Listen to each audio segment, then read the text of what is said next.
Good evening and welcome to episode 55 of the Political Mike podcast. I'm so excited about today's episode because tonight we are joined with the organization The Clock is Up.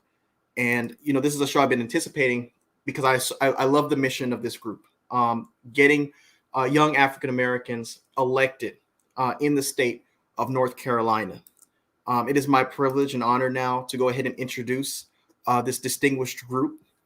We first have Mr. Demetrius DeLoach, who was born in Conway, a small rural town in Northampton County located in the northeastern region of North Carolina. He is currently a consultant and lobbyist for APCO Worldwide, which is a global public relations firm. He specializes in all aspects of government relations and implements federal and state issue campaigns to position clients with legislators, congressmen, and other key stakeholders. Mr. DeLoach also does grassroots advocacy with the general public and monitors developments in client issues, specifically those involving opportunities for client engagement. In addition to his work with APCO Worldwide, he is an adjunct professor at St. Augustine's University, a private HBCU located in Raleigh, North Carolina. He graduated from Elizabeth City State University with a bachelor's degree in political science. And he also attended North Carolina State University to participate in their legislative internship program. He began his career as a legislative intern assistant in the North Carolina Senate and House of Representatives for 3 years. He later joined Troutman Sanders Strategies, where he lobbied on behalf of 14 private corporations. In 2019, he joined the North Carolina League of Municipalities as the government affairs associate. And in this position, he advocated on behalf of North Carolina's 550 cities and towns. Demetrius, it's such a privilege and honor to have you on tonight, sir. Thanks for making time. I'm looking forward to what you're going to bring to the table. Definitely. Thank you for having me. Thank you to my colleagues for always showing up and just doing great things. And it's an honor to be here tonight. So very much looking forward to the conversation. Awesome. We also have Mr. Devontae Wilson, who can be described as a learned teacher with strong passion, sharing that knowledge, a trait which he developed early in his life. Growing up in rural Moore County, specifically in Eastwood, North Carolina, Devontae had a strong work ethic instilled in him by his single mother and grandparents who were able to oversee their careers without a college education. With a few powerful, productive supporters around him, Devontae became a conscientious, hardworking member of his community, and he brought those ethics with him when he attended the University of North Carolina at Greensboro, where he began to deepen his work efforts in the realm of federal, state, and local politics. He finished with a Bachelor of Arts, a degree in political science, and was introduced to the Young Democrats of North Carolina. He instructed his students to learn how to be effective change agents in the global community. Mr. Wilson, thanks so much for being a part of tonight's show. Glad to be here. Thank you so much for the invitation. I look forward to the conversation tonight. Awesome. And, it's just so exciting to see so many North Carolinians here. I myself consider myself a North Carolinian. I spent most of my life in North Carolina. We also have Ms. Blake Bibbs, who is no stranger to the Political Mic. I'm glad to have her back. She's a young professional who is a native of Raleigh, North Carolina. Her involvement with politics began at the age of 11 when advocating for the Affordable Care Act. After that, she served in leadership roles for the North Carolina Association of Teen Democrats, College Democrats of North Carolina, and College Democrats of America. In addition to being part of these organizations, Blake has also worked with several North Carolina campaigns and worked as a political intern for the Democratic National Committee. For the past year, she has served as a scheduler and executive assistant for a congressional member. During her tenure in this role, she has been hard at work. She manages her members' daily schedule, external and constituent correspondence, and keeps up with administrative duties within her office. Before this, she was placed in the Congressional App Challenge as the Congressional Operations Coordinator. She's also a Spring 2018 initiate into the Mu Omicron chapter of Delta Sigma Theta Sorority Incorporated. Blake, thanks for being back. Thank you so much for having me. Awesome. And I'm going to go ahead and welcome also Mr. David Dixon. Definitely. Appreciate you for having me, Mike. I appreciate all my colleagues that are here as well. Myself also a North Carolina native from Salisbury, rural Salisbury, North Carolina, just outside of Charlotte there. Got my chops really in Charlotte. I think back 2012, working on Congresswoman Adams' campaign there. And just from there, having the privilege of organizing communities from the west side of Charlotte all the way down into Alabama, Georgia, Florida, Arkansas, successful campaigns, definitely. And so just appreciative of being here, being brought to the table. Looking forward to seeing what we can do across our state. So awesome, man. Apologize, I got cut out a little bit there.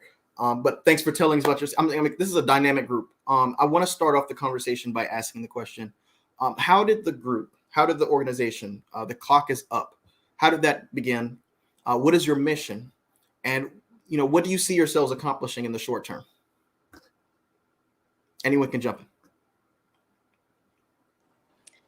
I guess I can take the lead, and I guess everybody else can just jump in on that one. So for me, it's definitely being a North Carolina native. I really do care a lot about what goes on in North Carolina politics, even though I live in DC now. I keep my ear close to the ground, and that's still where my family is. And so definitely, with all the shift that we saw going on with this year's election cycle, with so many people just even on, municipal levels, federal levels, and all sort retiring, I was really excited, and the term that I had heard all around was really excited to get, some fresh new blood out there and get some new exciting people. And so I was like, yes, and so automatically I started like contacting people at home, like, hey, see these seats are opening up, or see this race is opening up. Are you running? And the response that I got was kind of like, no, I know such and such is running. Let me, hold back and wait my turn. And so for me, especially now, like I'm in this We Lead program with American University, which is all about like women running for office and taking the stand with things. I was like, no, like this is not okay. And then reaching out to other young activists and seeing that they felt the same sentiment.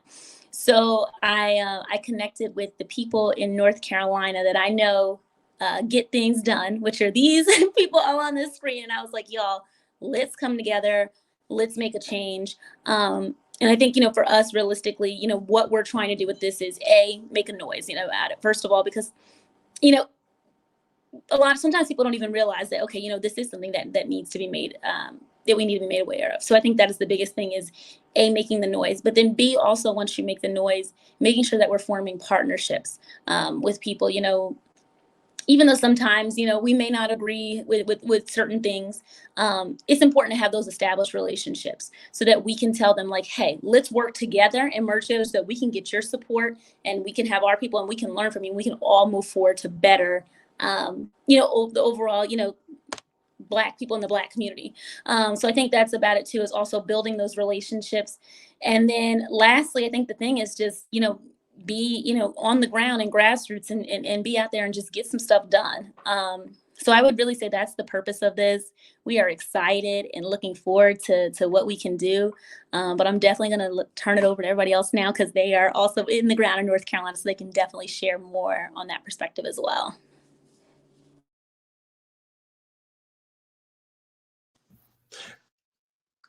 You got it, Demetrius. Well, yeah, I'll jump on in there.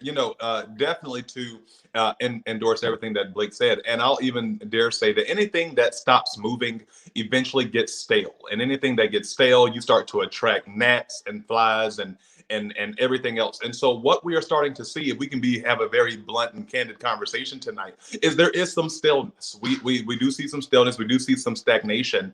And the fear is that a lot of that kinetic energy has really come to an abrupt halt. And so what can we do to kind of keep life moving? What can we do to continue to make sure, as these fish are swimming upstream, so to speak, what can we do to make sure that there are programs and resources available for those whose names that we don't even know?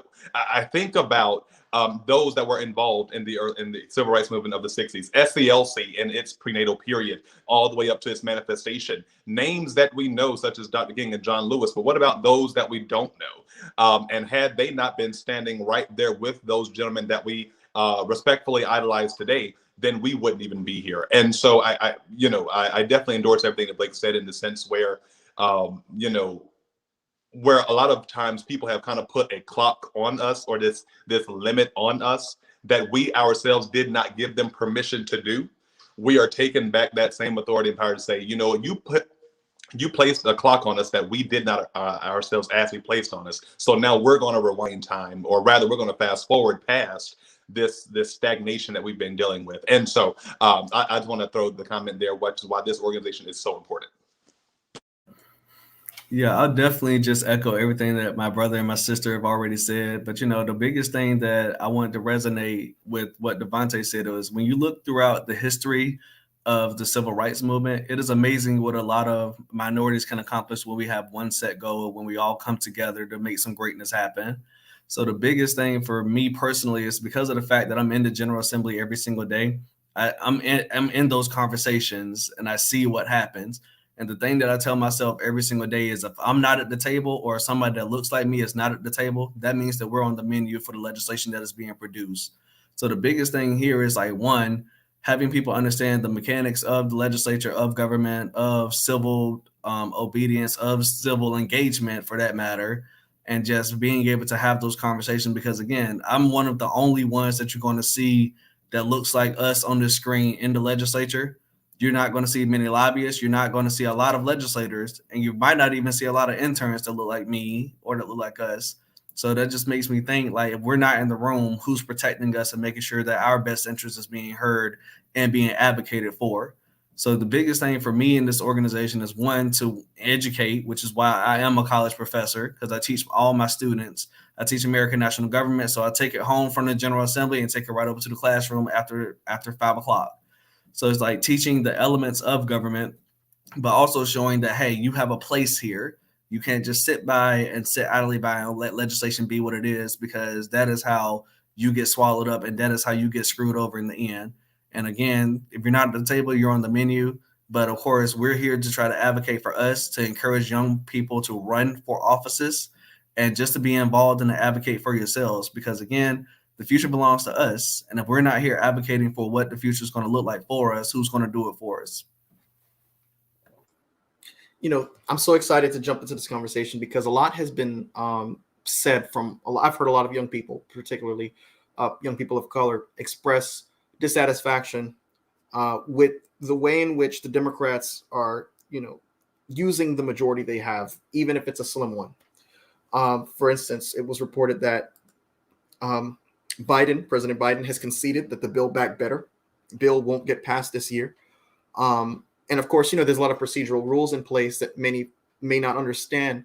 But, President Joe Biden acknowledged today that negotiations over his Build Back Better bill are poised to drag on into 2022, despite efforts and pledges by Democrats to get it done before Christmas.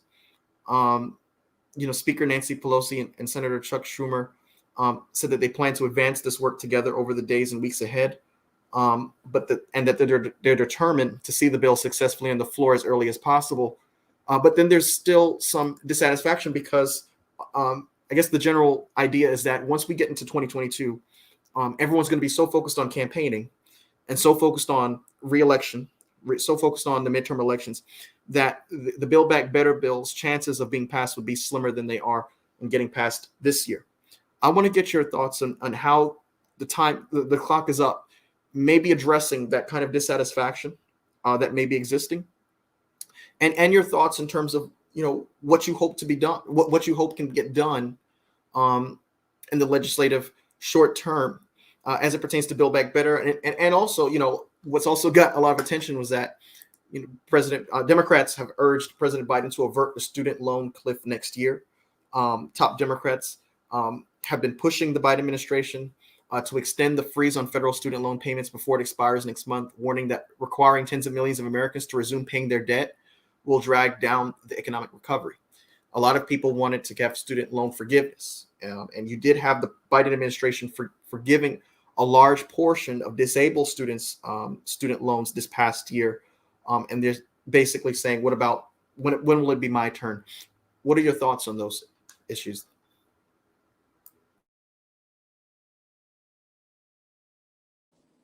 I can go.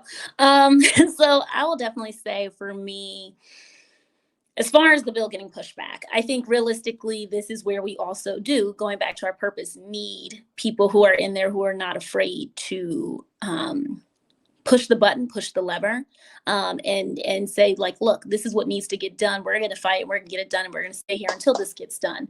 And so I definitely do know, obviously people are trying to whip and get things done, but I think realistically, when we're trying to accommodate to, more of a moderate mindset, and you have so many people who are, straddling that moderate fence, it pushes us back away from the times of progression.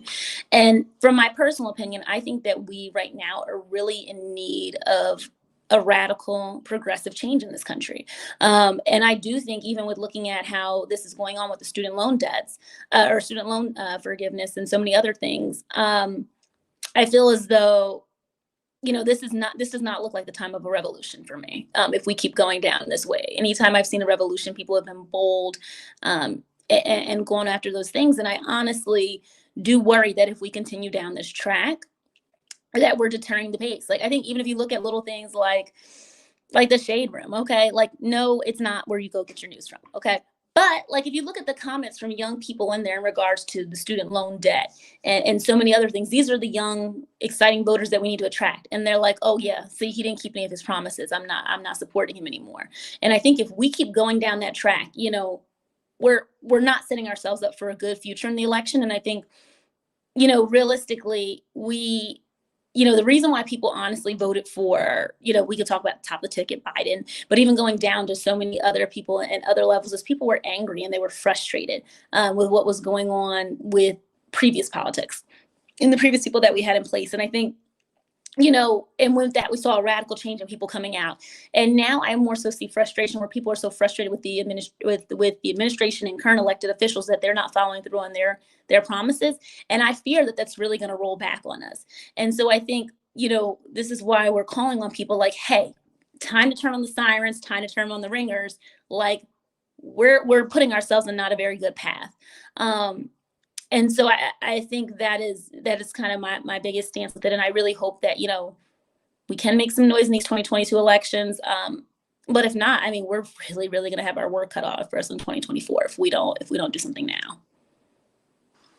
There's definitely a couple of angles that you can really look at this. History shows us, if you go back to 2010, especially here in North Carolina, where we saw the majority later on break the supermajority in 2018, that campaign would eventually come about. But in 2010, just to remind you, when President Obama, that was his very first midterm, it was 2010, President Obama had about a 45% approval rating. Okay, at this time, we are trying to recover from the economy. Now, mind you, during that midterm, we lost about 63 to 65 House seats. That was not a very slim number. We only have the majority in the House right now by 4 seats. My boss being one of those 4 that was able to flip the House. But we lost about 63 seats. Now, if you notice all the way back through that time, usually around midterms is usually because of some kind of repercussions towards the party that's in administration, right? There's always that. If this party is here, then that other one party will probably win in midterms. What we have to look at is, one, we have to continue to, not that we're minimizing, the efforts of the work that still needs to get done, but let's consider in 1 year, a major infrastructure deal was passed. Okay, that is not small by any means. And I think what has to happen is, as Brother Demetrius mentioned, we have to educate. What does that mean for small minority-owned businesses? How does that bill affect you, right? So we have to educate on that aspect. Number 2, surpassing the number of arms that we wanted people to get vaccinated. That number was actually surpassed very quickly, right? And then we also have to, talk about the fact when it comes to ending in Afghanistan. And here, and I'm treading lightly with this one, but anytime you are talking about war, anything, let's just set the record straight. It will always be messy. There is never a clean way to really get out of a war zone situation. If anything, you try to do the best you can with little to no casualties and deaths, but it's messy because now you're getting into foreign policies, and that's a whole other conversation. But one of the things that we have to consider is, as we are propelling forward towards the midterms, and yes, it is true that people are wanting to either, 1, keep their jobs, or 2, are trying to boot an incumbent out of their position, is they really have to understand the nature of the country right now. People are experiencing two things. 2 things are happening. You have what's called political fatigue, and you have what's called political heartbreak. Okay, both of those things are very real, especially for those of us that are on this call tonight.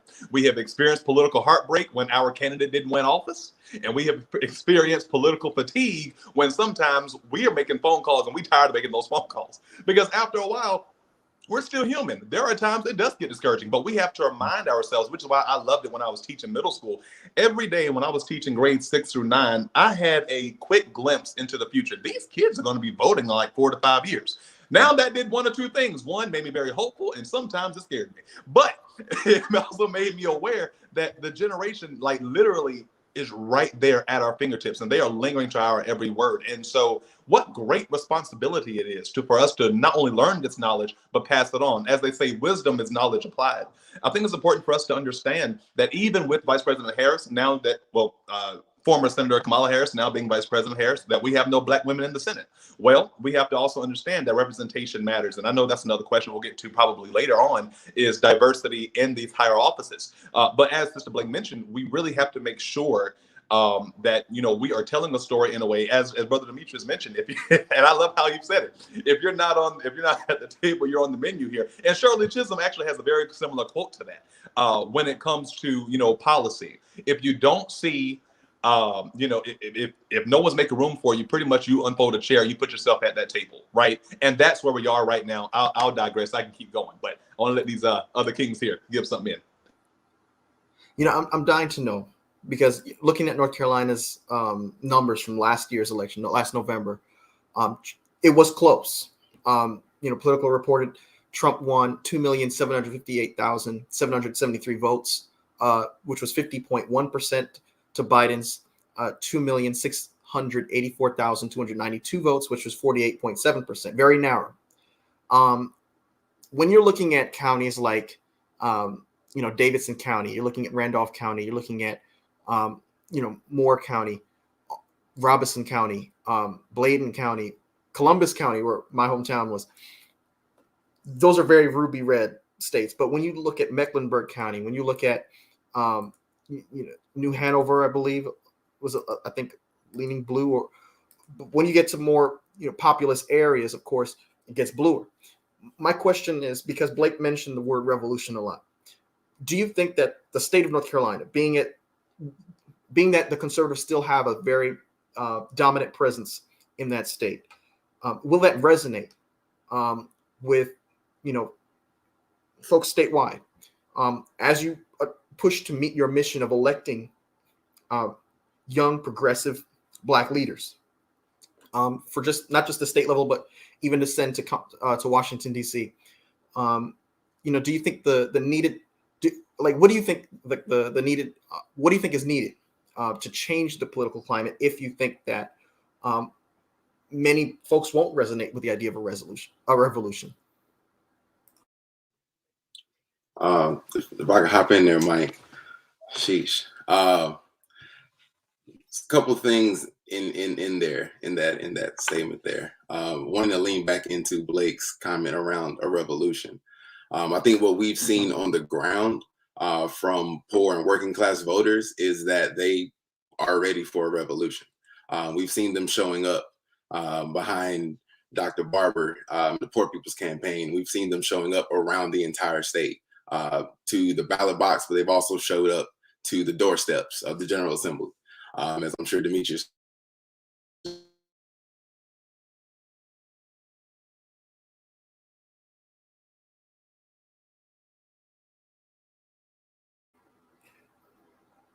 Hey, David, I think you went mute a little bit. You got to unmute yourself. Sorry about that. Oh, yeah. Repeat what you just said, man. Okay, got you. Last part was just wanting to remember that North Carolina has the most HBCUs in the country, at 11 or 12, and really looking at that as, on one hand, that's our base. That's who we have to organize.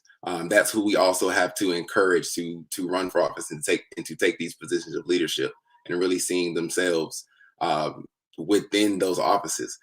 Myself, I'm in Durham here. I've had the privilege of serving as the chair for our county Democratic Party the past 2-3 years now. And within that, I would say Durham has the most Black elected officials out of any part of North Carolina, Black women elected officials out of any part of North Carolina. And it can't just be these large populous cities. We have in the rural parts of the state, we have Black lawyers, Black judges, teachers that could be running for office. And so really wanting to and needing to just tap in with them and show them what's, on one hand, what's going on in our larger cities. I'll say within the Democratic Party structure, we have a program called County to County, which was led by the Democratic women, of course, where they're taking a lot of these resources that are coming down the pipeline from DC and being able to funnel those into, through our county party structures, funnel those into some of the more rural, underfunded counties.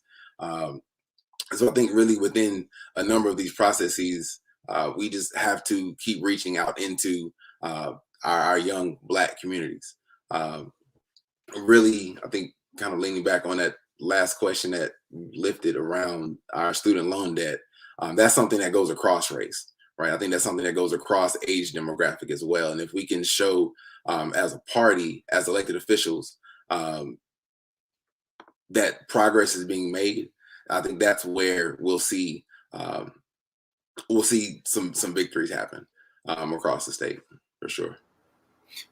So do you guys see the organization as embracing incremental change on your way to getting the specific public policy items in place that would result in your revolution? Or do you see it as basically, look, we either take all 100 or we don't take it at all, and therefore we're not necessarily interested in incremental change as much as we are structural change, immediate quick structural change? I'm wondering, where do you see the clock is up in terms of those two different approaches?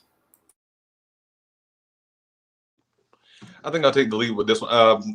This is when you have to understand that we're in a position where we can push the envelope a little bit. Now, when it comes to the art of compromise and negotiation, absolutely, you have to get into the sense of empathy and perspective, because reality is perception is one's reality. So now I have to find my way to go out of my way. So I have to find my way to go out of my way to try to understand, why is it that certain people don't see things the way that I do? Now, that's not to say that I'm trying to say that my way is always right and their way is, but if I can get some kind of glimpse of understanding into their world, then perhaps there can be some kind of overlay of common language. Like Brother David said, student loans is a language that transcends generations and race. Okay, that's just one example. When it comes to Medicaid and Medicare, when it comes to elderly care, for those that are still blessed to have their grandparents, when it comes to healthcare, Lord knows sickness does not know discrimination. It gets all of us. So what is it in those common issues that we start out with that we can find common ground? But I think there comes a point, I tell people all the time, I'm a Dr. King man, but I sometimes have Malcolm tendencies where sometimes you have to kind of push the envelope a little bit, because you have some people who are just slow. You have some people who are slow about moving, and you got some people who don't want to move at all. And there comes a point when a quote that my mentor always told me is, real change is hard change, but it's necessary change. And you have to keep in mind that naturally people are resistant to change for whatever reason. Because, through the history of mankind, we've always been nomadic people. That was during the Paleolithic era, and then you had Neolithic era. We learned how to farm, and I ain't gonna get into all of that. But it's in the sense of us learning how to provide for ourselves. But overall, the common language among all communities, we want to provide for our families, and you want to provide for our children. And if we come at it from that perspective, I think we'll be fine. And the question about the NC political climate, people have to understand, what is the story of our state alone? All Democrats are not the same, and that's part of the issue. I'm frustrated with Joe Manchin, but I understand Joe Manchin, because North Carolina is not West Virginia. Okay, we have to understand it. Number two is understand that the average voting age in North Carolina is about 49, 50. That is not a millennial age. The very first millennials are going to be 50 within the next 10 years.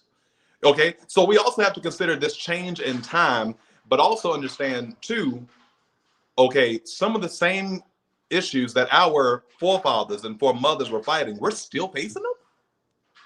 We can't be afraid to have those uncomfortable conversations.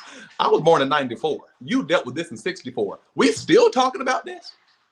See, now I'm just that dude that ain't afraid to push the envelope a little bit. I'll push the nail in just a little bit, because I need to know, because my kids ain't gonna go through that. And we have to figure out, what is it? What's the holdup? I think about former Representative Eva Clayton down in she's in the East. Oh wow. The county, it's around New Hanover. It's going to come to me. I was just talking to her. But the fire that she has for young people to get out there and vote. So if we can get more people like Mama Eva Clayton to endorse young people and get her generation to also understand that too, y'all, we need them. Pass the baton off. We have the energy. Then we'll be able to bridge those partnerships. And so I think that's really how we can really help cultivate this new era of climate. What is the story of North Carolina? We are a family-oriented state. If you look at places like Cary, North Carolina isn't exactly from what, and I had to do some research on this one, even with council. The real politics of Cary, North Carolina, just an example, is intended for families, not necessarily singles.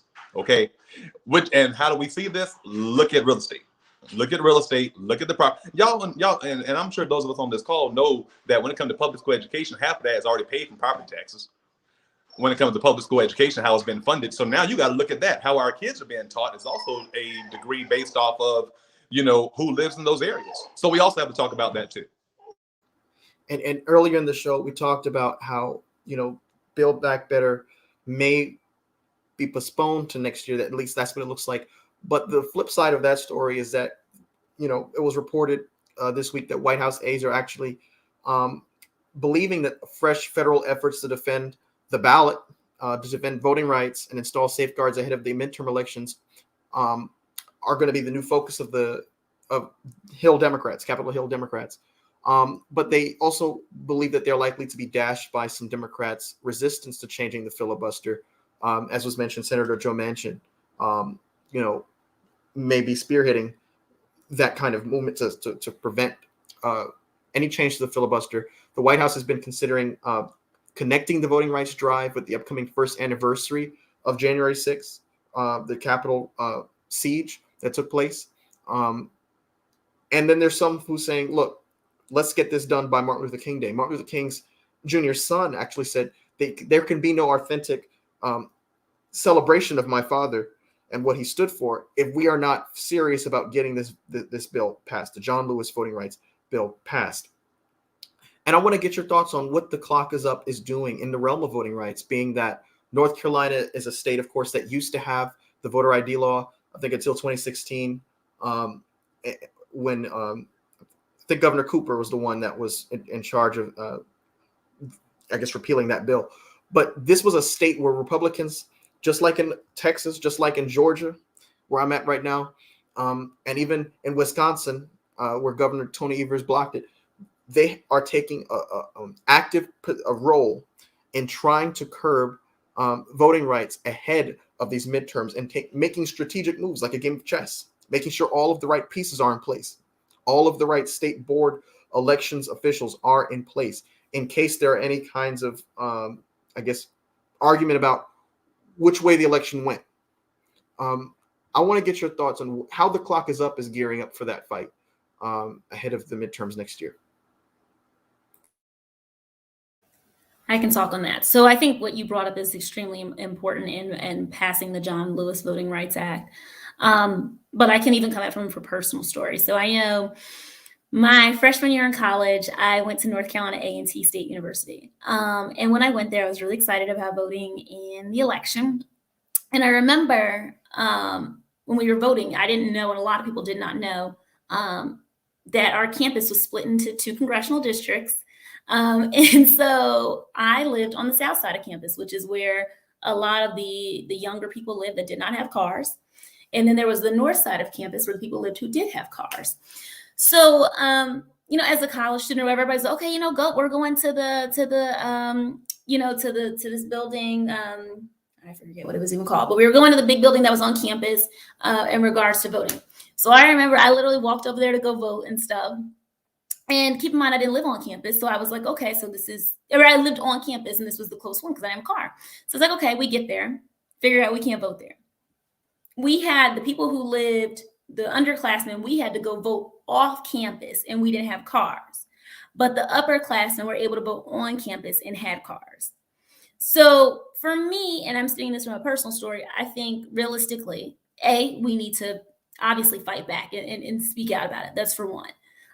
But B, I think it's also being prepared and prepping for these kind of things, making sure that, students like me, we're aware, like, how do we, and it's not, for me, it's not about just, it's about organizing on the campus, but how do we make partnerships with these chancellors? How do we bring the Board of Elections to these schools? And so the Board of Elections is telling the kids all these guidelines and also telling these kids, this is how you run for office in the future. And so I think it's really a matter of, I think, especially at a younger level, hitting this from the top down and making sure that we're also looking at it from all the different angles that it can be. And then in addition to that, how are we organizing in advance to make sure that there's a bus to these polls? How are we organizing with these chancellors and working with them to make sure, hey, this is the voting, during this hour, we might even put a block or a hold on classes because we're going to make a mass thing that we as, whatever university are supporting you guys going out to vote, and we're going to have buses there to do it. How do we organize and make it a super huge movement? In preparation for that as well, if things do happen where we're not able to, when certain voting restrictions are put in place. I come from an organizing background, so that's kind of where my head is, y'all. And for me, it's coming from a policy and understanding and education background. So for me, even in my class, it's an assignment. I post a link of North Carolina State Board of Elections. I tell them how to go find their status, make sure that you are good. And, my biggest thing is, I like to prepare early. If I know that an election is coming up in November, I'm telling people from January all the way until November, check your stuff, make sure it is good. Here's the website, because we already know it's already a very hectic time. My father works at the polls back at home in Northampton County. And that is the worst time ever during the election time, when to try to come up and say, hey, I don't know if my stuff is right, and like Blake said, getting to the place trying to vote, and then you find out that you're in a whole entirely different precinct. So it's one of those things of where, one, you have to be prepared, you have to be educated. Two, you need to know who you're voting for. What is the importance of voting down the ballot?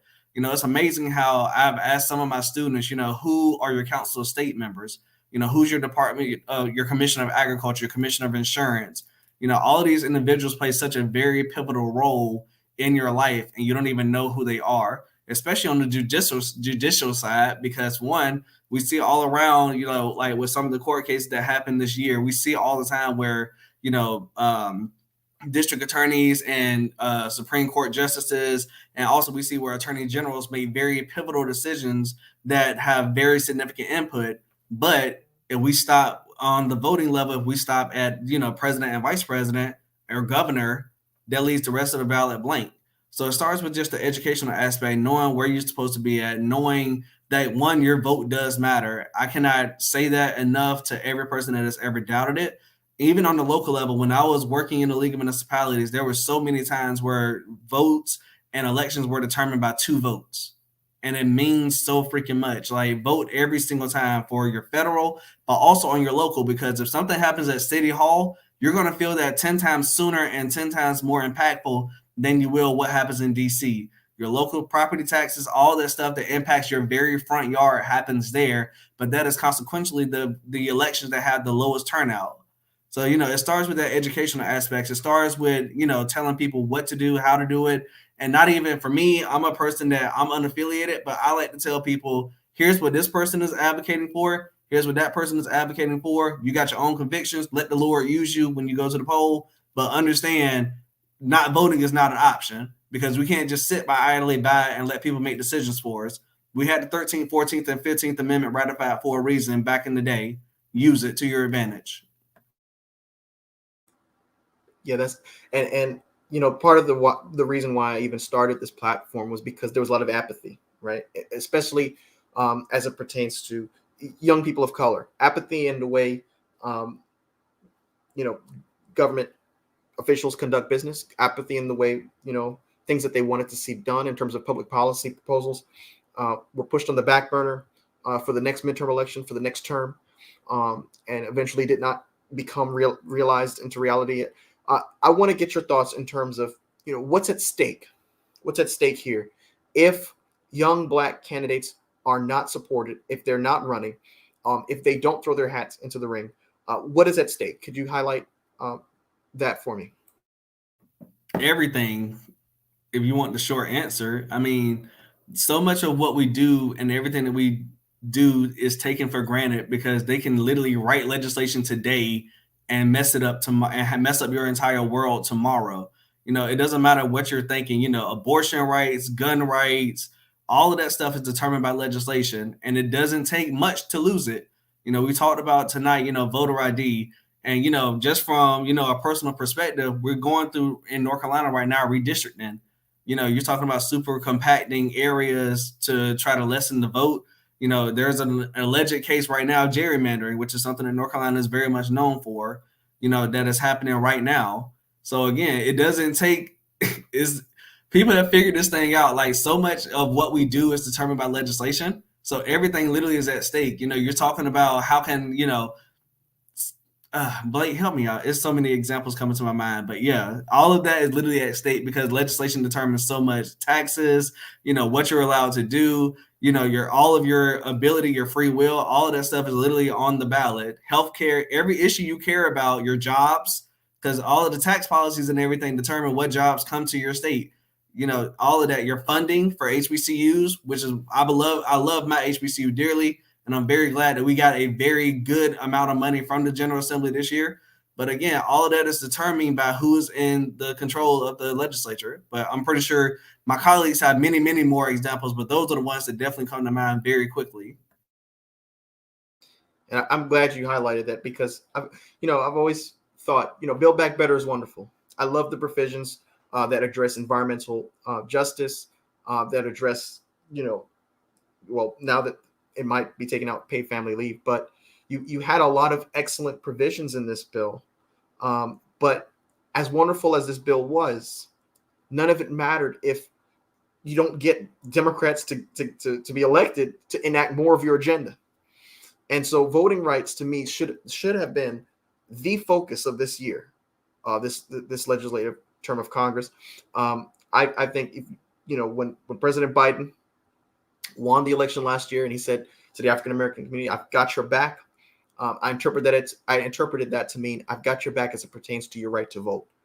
We've seen all kinds of tactics since Shelby versus Holder in 2013, where Section 5 of the Voting Rights Act was removed out, and it's been off to the races. You've seen strategic moves, intentional strategic moves by these state legislators to go ahead and diminish the voting power of African Americans. And so, you know, just to add to what you had said, Professor Deloach, you know, why give them permission to ignore you? Why give them permission to continue to reduce the power you have? Does anyone else want to jump in? I'll say, you know, I have a cousin. I'm going to speak slowly during this part, so I won't say his name or his county, but he's a county commissioner. He's looking at running for a state house in a newly formed district. You know, here in North Carolina for a state house. And he asked me the other day, the county party got on, some representative from the state party got on this call with him, and they've asked for me to come on. And he asked me on a call offline, and I use this anecdote for a reason. He called me offline after that call and says, "Yo, D, listen, would I have the support that I need?" I said, "What are you asking exactly?" Because I said, you know, we have to work for votes, even if it is somewhat of a blue district. He said, in the sense of, obviously, he understands the fact of raising money. But will our people show up for us? And so this is when we then have to do, and I'll be very honest, obviously, your Olympic voters, we're going to do what we do. We show up, we vote for candy cane colors. We going to vote for trash pickup. We going to vote for everything. It's that other portion of voters who they on a seesaw. Some days they up, some days down. You just never know. And so I told him, what you have to do is cultivate a message that gets to them. So when it comes to brothers and sisters that think about running, now I can tell you what I do. If I don't have time to come out and knock on a door, I can pick up a phone call. I can pick up a phone, make a phone call. Now, me, I'm known for giving money. Well, hold on, I don't know if I can say that online, but I do give money. I do give money because sometimes I don't got the time. It is what it is. But I know my dollars will go what I can't. Will do what I can't do. Not that I don't have the desire to do it. And y'all know how this works in this field. It matters. So one, we have to make sure that there is a collective, that there is a hub where these young Black candidates know, look, we got you, okay? We're gonna do what we can. We don't ever, because it's stressful winning. I never forget, one of my professors, that Dr. Little at UNC Greensboro, said something one time. He said, the stress of running for office is not when you're running. The stress of office is when you win. because now you are shared with thousands of people, thousands who agree with you and that voted for you, and the thousands who can't stand you. And so understanding that even through that, and Lord will that you win, we still have you. We're not just going to dump you. So I think when it comes to us, we just want to know, do you truly have our back? And it's not just lip service. If I can really keep it, really basic. Now, to the point of Build Back Better, and even down to localized bills, this was we were one of the only states in 3 years without a budget. Okay, 3 years, one of the only states without a budget. Now, the reason that's important is because they have to look, as Brother Lowe's mentioned, we have to look at where these dollars being allocated to, because now you have to worry about your county commissioners. And then it go from county commissioners, and they are being petitioned to by your school superintendents. And so, and I can keep on going into the local civics and econ of this, but it's just a matter of knowing, how do we get more of us? One, put yourself in the story. Here's what I love about grassroots activists and community organizers and politic people. For some odd reason, I don't know what it is about us, but we are attracted to chaos. I mean, think about it. We run to it. I get a drive. I get a natural high off of it, because and it might be egotistical what I'm about to say, because if I see an issue and ain't nobody else figure this out, by the time you bring me in, now I feel 2-3 times the pressure to try to figure out, how do I take 5 things and put it down in one, just to show you that diplomacy is a real thing, and it can't.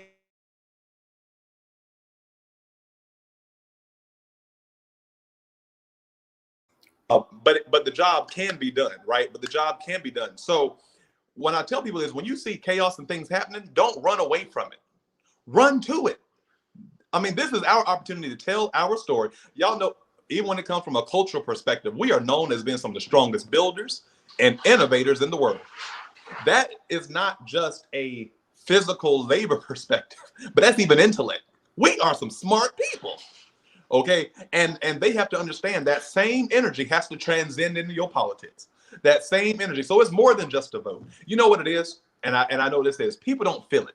I'm gonna tell you this quick story. I was working for Bruce Davis. This is when the North Carolina 13th district was newly formed. He was running against Ted Budd, who is now the head puppet for the other side.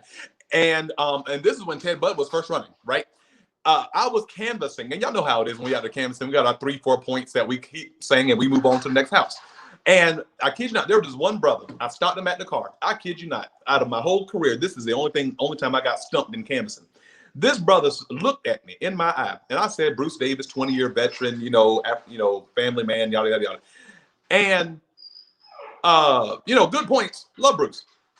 And the guy looked at me. He slowed me down. He said, "Yeah, but what can he do for us?"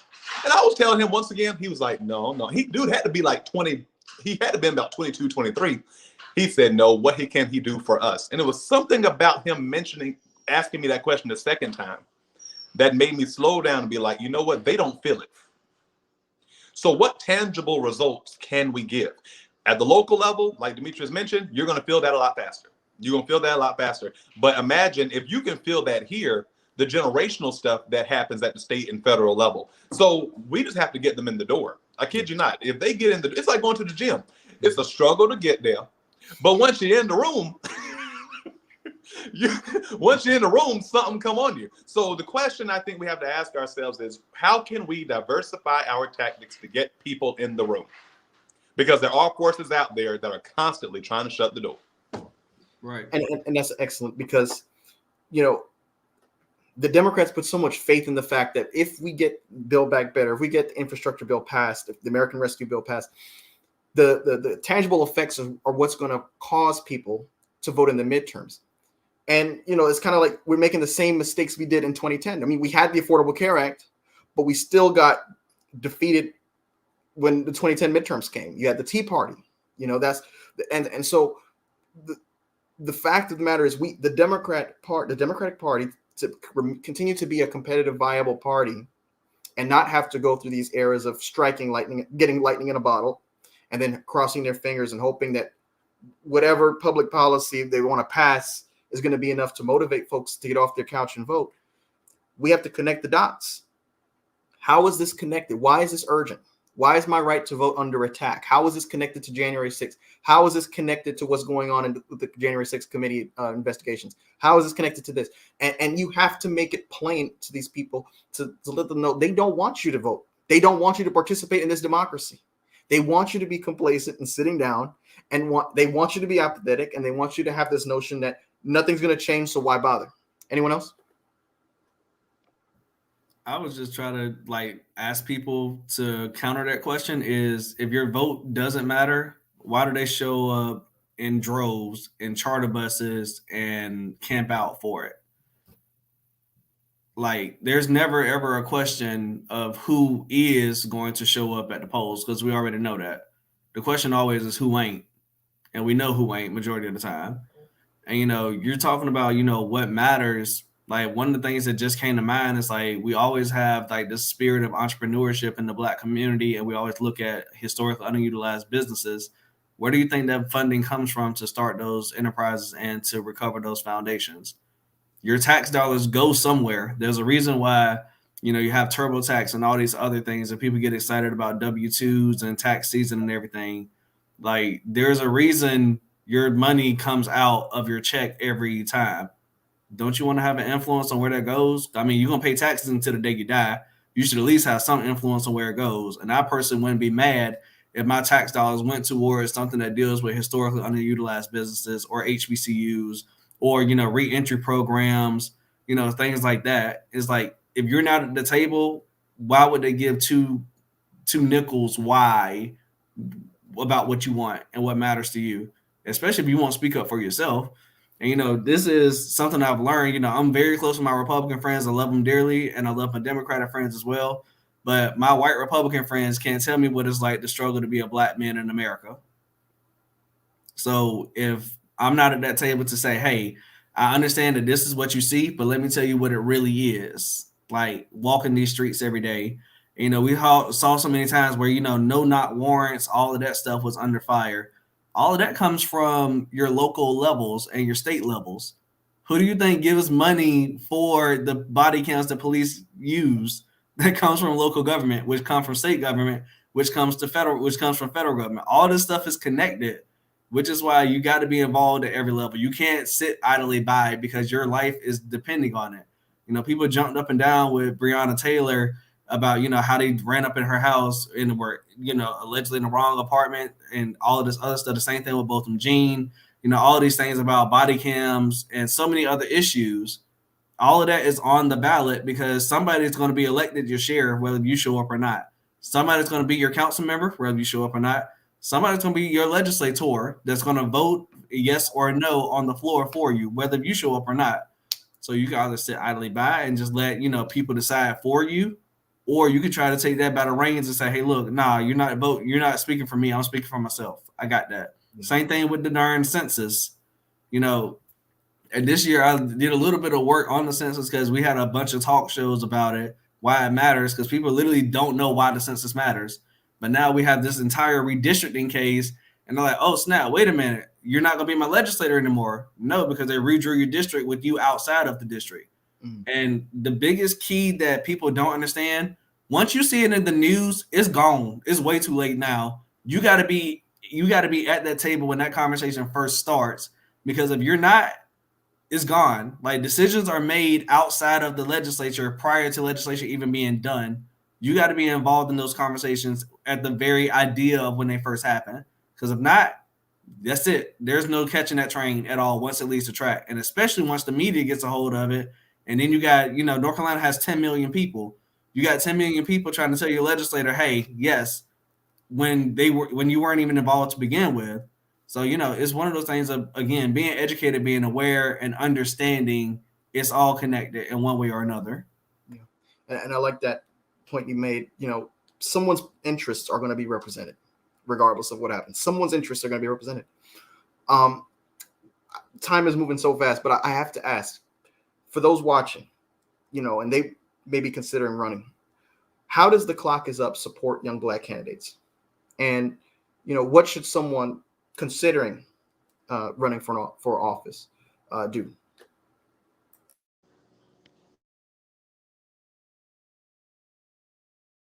You're still muted, brother. There we go. Dang it, did it again. I can start on that. I know all of us can run on that, but real quick, on a piggyback off the previous question, real quick, is there was something a long time ago. Do y'all remember the grandfather clause when it came to the Voting Rights Act? Okay, the spirit of that still lingers. They just camouflage it differently. So what am I saying is we have to also make sure our legislators are going back to outdated laws, changing them, because what happens is you have our judges who are ruling in present day cases off of old laws that are outdated. So we have to make sure we're paying attention to those cases. But what I would tell, and even what, in fact, had this conversation today with.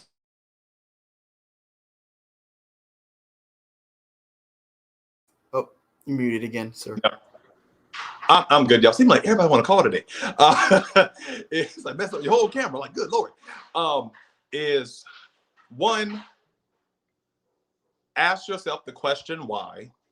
And don't let it be a real superficial answer. And here's why I say that. That why is going to keep you. I mean, that why? Like, and then ask yourself the question, okay, whatever your why is, can you not do it in any other position? Like you say, I want to do this. Why? Because I want to make a difference. You can make a difference being a coach down at Boys and Girls Club. So something deeper. But a lot of times people will give these very shallow answers, and it's like, no, and I know you mean well, but no, go deeper, because you are going to be challenged on that. Number two, among the 4 or 5 of us that are on this screen, we have enough contacts to get you in the door. So I'm not even concerned about the logistics of it, because we, those of us on this call and those who are not on this call that will make great additions to this conversation, between the 4 of us, we can get your feet going. But if you don't know, they kind of have for some people, right? But if you don't know your why, I mean your genuine why, and then number 2, you got to have the work to back it up. I mean, let's face it, you got to have the work to back it up. You can't just be running just to run it. I'm not gonna call no names, but let's just say we have some people in Congress who are now realizing it ain't the same as campaigning. They were I'm gonna be very careful. Let's just say they were very ambitious on the campaign trail, but then they get into a committee only to realize that don't work here. That don't work here. So one, know how it works. And number 2 is really identify your why, because that's going to keep you. That really is going to keep you, and keep yourself around folks who are just going to keep 100 with you. And in politics, y'all know that's what we call your kitchen cabinet. So that's what I would say. Find out your why. Why do you really want to do it? The issues on the ground. And do you really have valuable solutions to actually solve them? And if not, learn, ask questions. David, I think you're going to jump in. Oh, there we are. Yeah, for sure. I mean, on a couple of fronts. I mean, definitely to Blake's point, I think we all have enough contacts on here as far as elected officials, formerly elected officials, organizers, activists, educators across the board. If folks are genuinely interested in taking that next step, I definitely, agree to Devontae. Find out what your why is. Why do you want to, be involved? Because I mean, I think even with the 4 of us, none of us are or have served in an elected official role externally, perhaps internally within the Democratic Party. But as far as being at the top of being on a ticket, we haven't graced the ballot just yet. But it is challenging. I think all of us have seen the ins and outs of campaigns from year to year to year, and it is challenging. And you are going to interact with folks who love you and folks who could think less of you, a lot less of you.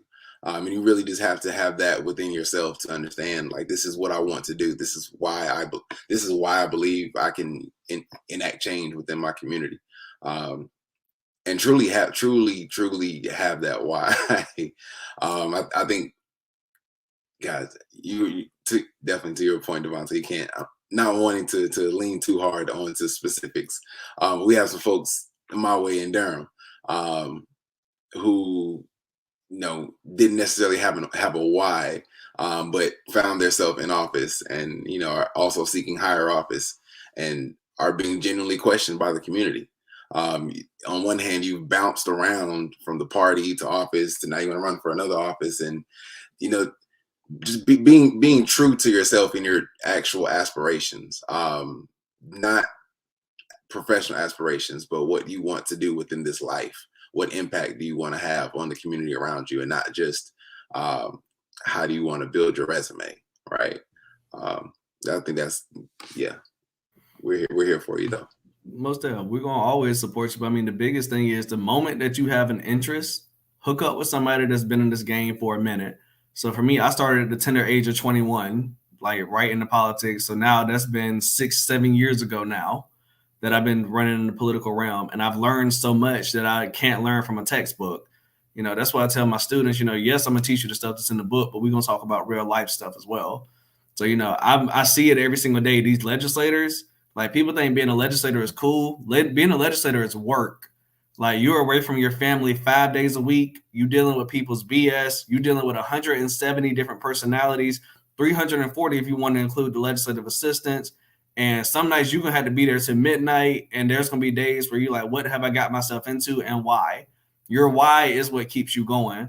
And to be honest with you, you know, even, you know, people have been dropping personal stories. I'll drop mine. At one point, I absolutely hated politics because when I started in 2015, that was when we had the super majority. I'm a first generation college kid from a poor Black area and a poor Black family. My parents were not political donors. So I walked in literally with confidence in myself, but I was looked at as like, why is this Black boy here? Who are you? Why are you here? This ain't for you. Every single day, that's what I looked at and how I felt. And then, you know, I started getting into committees and I saw that they were making decisions about people that look like me, and they did not look like me.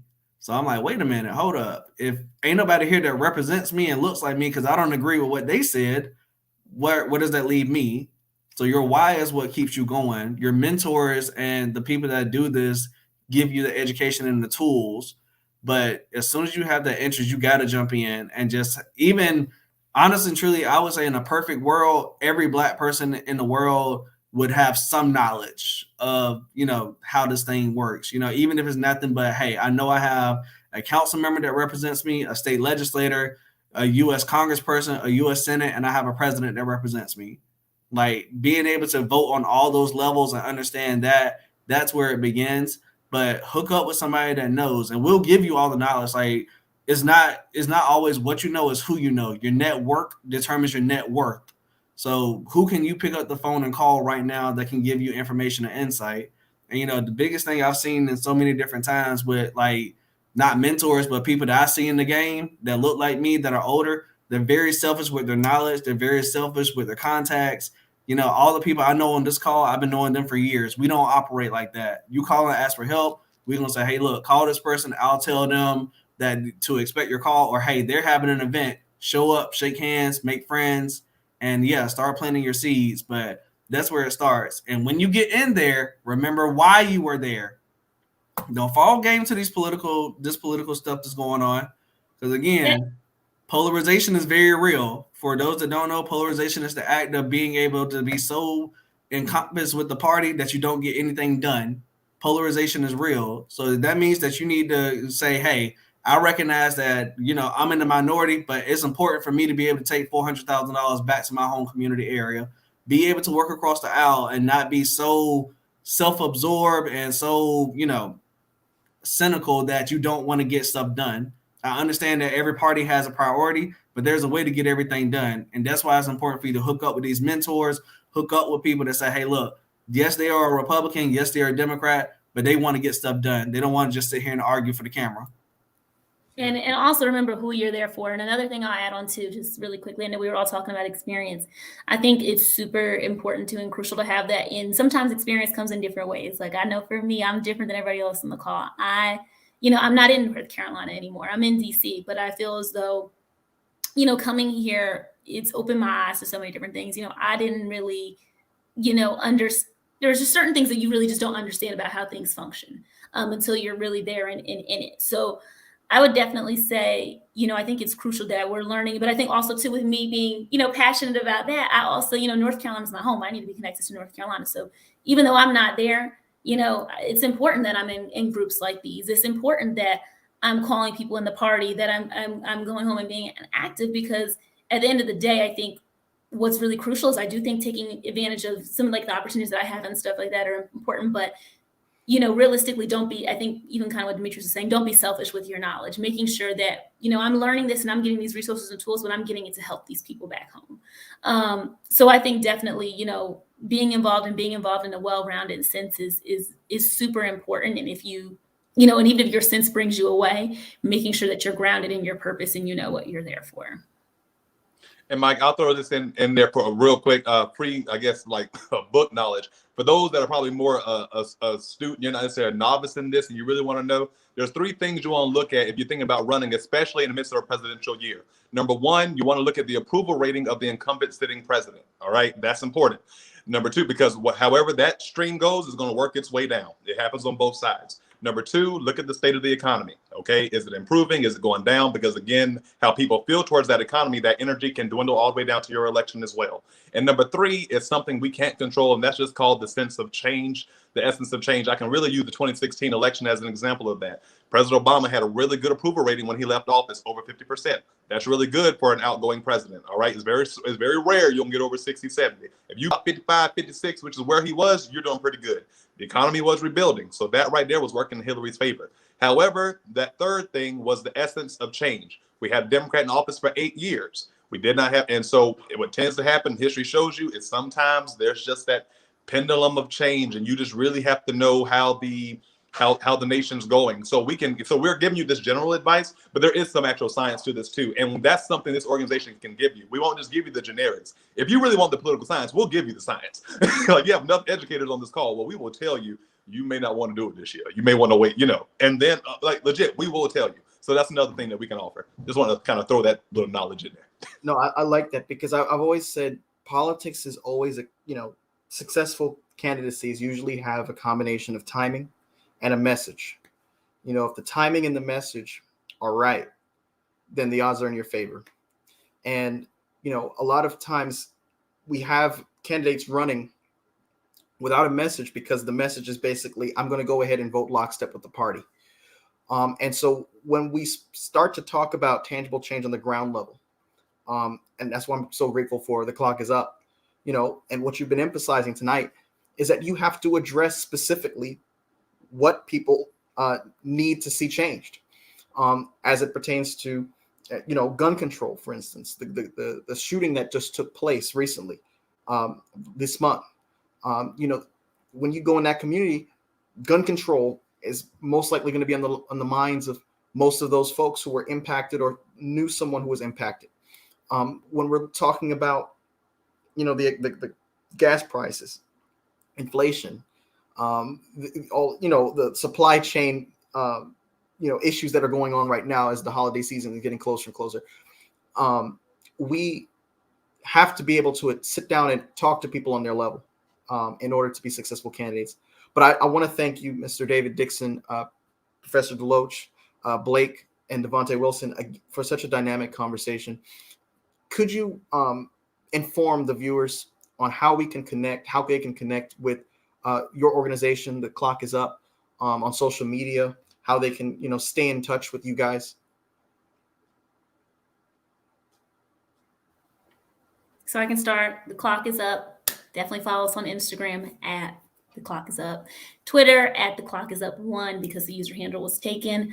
But definitely do that. And if anything, just look up the hashtag The Clock Is Up.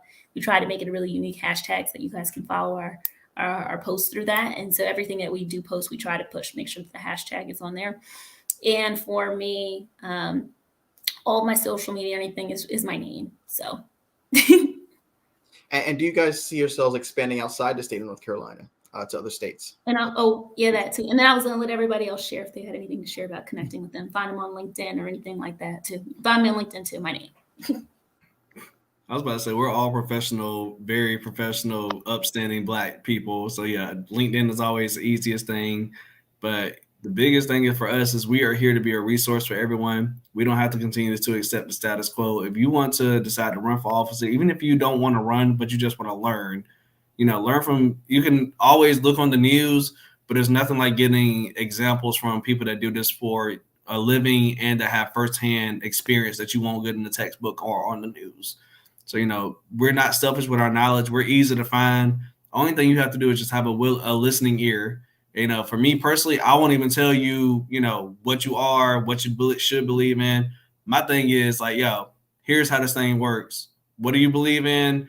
And for me, I love networking. I'm an extreme extrovert. That's why I work for a global public relations firm. So yeah, it's not too hard to find me. But of course, it's just a pleasure to be here with you, Mike. I appreciate you. And thank you to Blake for doing everything that she does and for throwing up the beacon signal and saying, hey, look, all of y'all assemble. Let's see what we can make happen. Absolutely. And again, my name is, again, how you can find me on every platform. And to Mike, to your question, I can definitely see in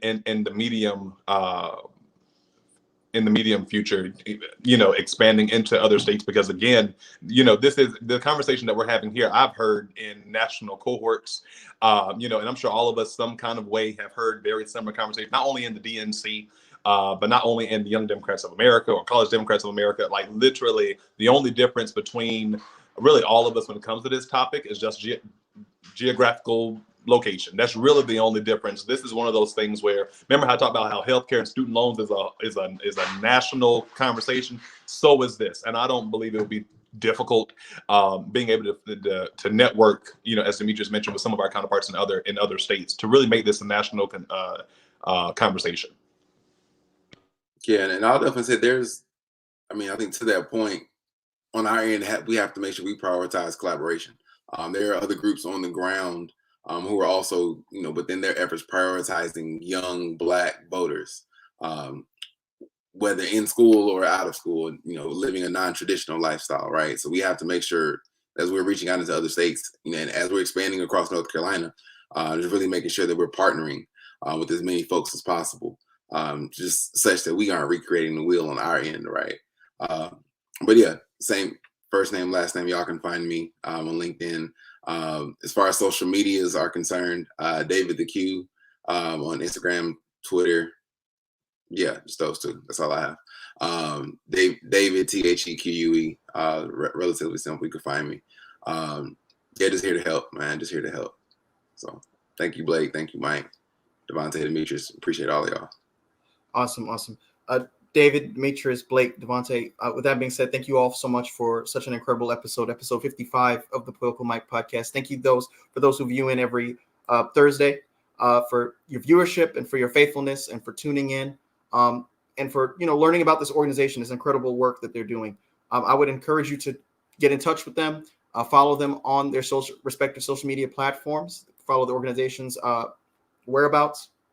With that being said, I'm going to go ahead and conclude episode 55. That's episode 55 of the Political Mike podcast. Thank you guys so much.